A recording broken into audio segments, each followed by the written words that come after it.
महाराष्ट्र सरकारची धोरणे पूर्ण चुकीची आहेत। सरकार जाहिरातबाजी करून एका वेगळ्या प्रकारचे चित्र निर्माण करण्याचा प्रयत्न करत आहेत, अशी टीका हर्षवर्धन पाटील यांनी सरकारवर करत कल्याणराव काळेंचं कल्याण करण्याची मागणी त्यांनी शिंदे व पवार साहेबांना केली। कल्याणरावचं कल्याण म्हणजे तुमचं सगळ्याचं कल्याण।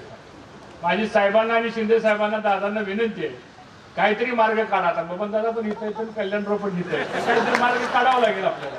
सांगतो मक्याचे 1426 रुपये MSP आहे, ती आता दीडपट झाली म्हणजे ती 2200 रुपये होणार।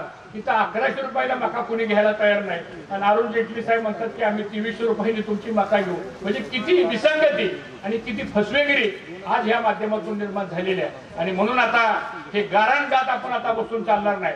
माझी आपल्या सर्वांना विनंती आहे की आता रडायचं काम बंद करा, आता मागण्या करायचं काम आता बंद करा।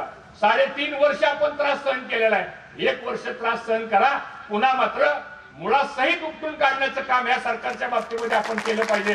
एवढं काम तुम्हाला आम्हाला सर्वांना करावं लागेल।